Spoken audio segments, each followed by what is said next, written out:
ಬಂದ ತಕ್ಷಣ ಸಾರಿ ಕೇಳ್ತೀರಾ, ತಪ್ಪಾಗಿದ್ರೆ ಕ್ಷಮಿಸಿ ನನ್ನ ಹತ್ರ ಅಂತ ಹೇಳ್ಬಿಟ್ಟು, ಅವಾಗ ಅವ್ರು ಹೇಳ್ತಾರೆ ಇಲ್ಲ ಏನು ತಪ್ಪಾಗಿಲ್ಲ ಅಂತ. ಯಾಕೆ ನಿಮಗೆ ಆ ಥರ ಅಪ್ಪ ಅಮ್ಮಂಗೆ ಕೇಳಬೇಕು ಅಂತ ಅನ್ನಿಸ್ತು ಅಂತ? ಅಂದರೆ ಮ್ಯಾಮ್, ನನ್ನಿಂದ ಯಾರಿಗೂ ನೋವು ಉಂಟು ಮಾಡಿದರೆ, ಅಂದರೆ ಅದು ಗೊತ್ತಿದ್ದಾಗಿರ್ಬೋದು ಗೊತ್ತಿಲ್ಲದೆ ಆಗಿರ್ಬೋದು, ಎಸ್ಪೆಷಲಿ ನಮ್ಮ ಅಪ್ಪ ಅಮ್ಮಂಗೆ ಅದು ನನಗೆ ತುಂಬ ಬಾದರ್ ಆಗುತ್ತೆ. ಆಮೇಲೆ ನಾನು ಯಾರಿಗೂ ಸಾರಿ ಕೇಳಬೇಕಾಗಿಲ್ಲ, ಬಟ್ ಅಪ್ಪ ಅಮ್ಮಂಗೆ ನಾನು ಸಾರಿ ಕೇಳಬೇಕಾಗುತ್ತೆ.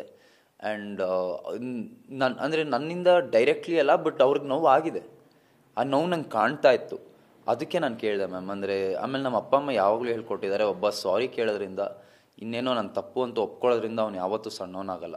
ಸಾರಿ ಕೇಳೋಕ್ಕೆ ತುಂಬ ದೊಡ್ಡ ಮನಸ್ಸು ಬೇಕು. ಸೊ ಅಷ್ಟೇ, ಅವ್ರಿಗೆ ನಾನೊಂದು ಕ್ಲಾರಿಟಿ ಕೊಡಬೇಕಾಯಿತು. ಆ್ಯಂಡ್ ಅಷ್ಟೇ. ಹೊರಗಡೆ ಹೇಗೆ ಪ್ರೀತಿ ಸಿಗ್ತಾ ಇದೆ ಅಂತ ಅಂದರೆ ಮಕ್ಕಳೆಲ್ಲ ಕೇಳ್ತಾರೆ, ಎಲ್ಲಿ ಅತ್ತಿಗೆ ನಮ್ರತ ಬಂದಿಲ್ವಾ ಅಂತ. ನನಗೆ ಹೊರಗಡೆ ಹುಡುಗರು ಬಂದು ಅತ್ತಿಗೆಯಲ್ಲಿ ನನ್ಗೆ ಯಾರು ಅತ್ತಿಗೆ ಇಲ್ಲಲ್ಲ ಗುರು, ನನ್ಗೆ ಯಾರು ಅತ್ತಿಗೆ, ಯಾ ಅಣ್ಣ. ಸೊ ನಾನು ಆ ಥರ ಯೋಚನೆ ಮಾಡ್ತಾ ಇದ್ದೀನಿ. ಆಮೇಲೆ ಹೇಳೋದು ನಮ್ರತ ಅತ್ತಿಗೆ, ಅವ್ರು ಯಾಕೆ ಬರ್ತಾರೆ ಅಂದರೆ ಬರಲಿ ಅವ್ರು ಇನ್ನೂ ಆಟ ಆಡ್ತಾ ಇದ್ದಾರೆ, ಚೆನ್ನಾಗಿ ಆಡ್ತಾ ಇದ್ದಾರೆ. ಸೊ ಆ ಕನೆಕ್ಟ್ ಇದೆ ಮ್ಯಾಮ್. ಅಂದರೆ ನಿಮ್ಮಿಬ್ಬರು ಪೈರ್ ಆ ರೀತಿ ಕನೆಕ್ಟ್ ಆಗಿದೆ ಜನಗಳಿಗೆ. ಅಂದರೆ ನೀವಿಬ್ಬರು ಎಲ್ಲೂ ಅಂದರೆ ನೀವು ಅವ್ರಿಗೆ ಒಂದು ಪ್ರೀತಿ ನಿವೇದನೆ ಮಾಡ್ಕೊಳ್ತಾ ಇದ್ರಿ, ಆದರೆ ನಮ್ರತ ಅದ್ರ ಬಗ್ಗೆ ಏನು ರಿಯಾಕ್ಷನ್ ಕೊಡ್ತಾ ಇರಲಿಲ್ಲ.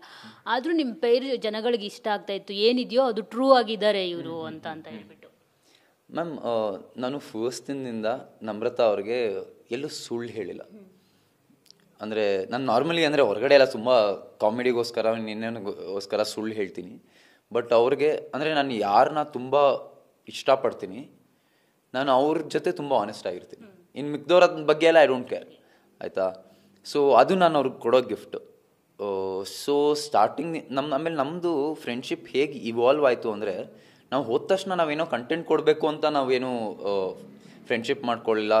ಸ್ಲೋಲಿ ನಮಗೆ 64 ದಿನ ತಗೋತು ದಟ್ ನಮಗೇನೋ ಫೀಲಿಂಗ್ಸ್ ಇದೆ ಅಂತ ಅರ್ಥ ಮಾಡ್ಕೊಳ್ಳೋಕ್ಕೆ.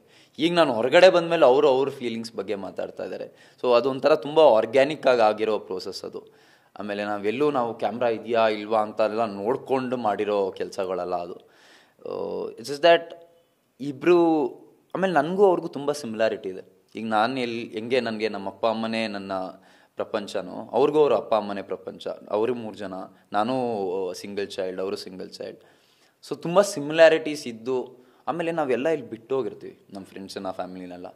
ನಮ್ಗೆ ಆ ಕಂಫರ್ಟ್ ಝೋನ್ ಇರಲಿಲ್ಲ ಅಂದರೆ, ಈಗ ನನಗೆ ನಮ್ರತ ಸಿಕ್ಕಿರಲಿಲ್ಲ ಅಂದರೆ, ಇಲ್ಲ ವಿನಯ್ ಸಿಕ್ಕಿರಲಿಲ್ಲ ಅಂದರೆ, ನನಗೆ ಆ ಮನೇಲಿ ಇರೋಕ್ಕೆ ಆಗ್ತಾ ಇರಲಿಲ್ಲ ಮ್ಯಾಮ್.